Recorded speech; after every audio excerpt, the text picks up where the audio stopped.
گەندەڵی مۆرانەیەکە کە ڕوو لە هەر سیستم و وڵاتێک بکات وێرانی دەکات. ئەگەر لە بەرامبەر گەندەڵی هەوڵی چاکسازی نەبێت ئەوە وڵات سەرتاپا دەبێت بە پارچەیەک لە گەندەڵی. دکتۆر ئیسماعیل نامیق کە دکتۆرای لە یاسا هەیە ڕێگریەکانی بەردەم چاکسازی بۆ پەیام دەخاتە ڕوو کە بە بڕوای ئەو ناکارایی دەستگا چاودێریەکان و ناسروشتی ژیانی حزبی بربەستە گەورەکانی بەردەم ئەنجامدانی چاکسازین. ئەوەی کە ڕێگرە لە ئەنجامدانی چاکسازی لە هەر وڵاتێکە ئەوەیە کە یاساکان و بخۆی جێبەجێ نەکرێت، ئەو دامەزراوانەی کە پێویستە لەسەریان چاکسازی بکەن و چاودێری بەڕێوەچوونی کارەکان بکەن و ڕێگری لە گەندەڵی بکەن، ئەو دامەزراوانە کارانە بن. بۆن من لە هەرێمی کوردستانە سێ دامەزراوی زۆر گرنگمان هەن. ئەم دامەزراوانە ئەگەر کارا بن ئەتوانن ڕێگری لە بەشێکی زۆری گەندەڵی بکەن. بۆ نمونە دەستەی دەستپاکی، هەروەها دەستگای داواکاری گشتی لەگەڵ دیوانی چاودێری، ئەمانە کارانی هەرچەنە یاسای باشیان هەیە و پاڵپشتی یاسای باشیان هەیە، بەڵام نازانم بۆ کارانین. پاشان هۆکارێکی ترەوەی کە ڕێگریە لە چاکسازی کە ئەمە هۆکار حەقیقیەکەیە بەنسبەت منەوە، ئەوەیە کە ژیانی حیزبایەتی بە شێوازێکی تەندروست نەڕات. ئەوەی کە ئێستا لە هەرێمی کوردستان نابینین بە تەحدید بریتە لە ڕنگدانەوەی ئەو ململانیە سیاسیە نادروستەی لە نێو پارتەکانەوە، لە ناو پارتەکان خۆیان نیشانە، لە نێو باڵەکان و هەروەها لە نێو دەست و پەنج ئەوانەیە هەیە.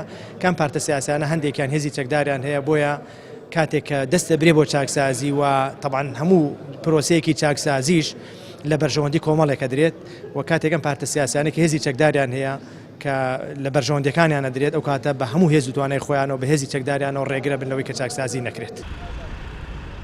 شارەزایەکی بواری ئابووریش دەڵێت گەندەڵی لە هەموو شوێنێک و باڕێژەیەکی دیاریکراو هەیە، بەڵام ئەگەر هەرێمی کوردستان بێوێت گەندەڵی کەم بکاتەوە دەبێت ببێت بە هەرێمێکی دامەزراوەی و دام و دەستگاکان ڕۆڵی خۆیان ببینن، نەک دوو حزب بڕیاردەری سەرەتا و کۆتایی هەموو بابەتێک بن. ئێمەش ئەگەر بمانوێ ئاسێدانین بۆ گەندەڵی تەمەنە کوتم بە تاواتی قەڵەچۆ نابێت، ئەوەی کەوا کەمی کەیتەوە تا ئاسێکی زۆر، ئەوەیە کەوا تۆ وڵاتەکەت بکەیتە وڵاتێکی دامەزراوەی، ینی مؤسساتەکان مؤسساتی ڕاستەقینە بێت. ئێمە بەناو حکوومەتمان هەیە، حکوومەت ینی مؤسسەیەکی گشتیە بێ بۆ هەموو کەس ئیش بکە، خزمەتی هەموو کەس بکە، نا خزمەتی خەڵکێکەکە. پەرلەمان یعنی بێت لێ پێچێنەوە لەگەڵ حکوومەت بکە. ئایا شتەکە هەڵگەڕاوەیە لە هەرێمی کوردستانە؟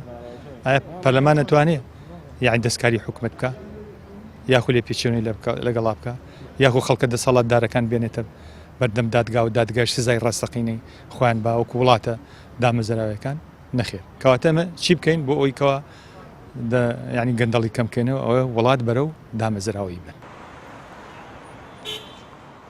لە ئێستادا بەپی ڕیزبەندی ڕێکخراوی شەفافێتی نێودەوڵەتی عێراق و لە نێویشیدا هەرێمی کوردستان لە ڕیزی وڵاتە هەرە گەندەڵەکانی جیهاندان کە نەبوونی لێپرسینەوە و تێکەڵی بازرگانی و سیاست و تێوەگلانی بەرپرسا باڵاکان لە گەندەڵی هۆکاری تەشەنەسەندنی بەرچاو و بەرزبوونەوەی ئاستی گەندەڵیە لە هەرێمی کوردستان کە وەک چاودێران ئاماژەی پێدەکەن ئەگەر بەرپرسان بە خۆیان نەکەون ئەوە گەندەڵی دەگاتە ئاستێک کە دواتر چارەسەرکردنی مەحاڵ دەبێت.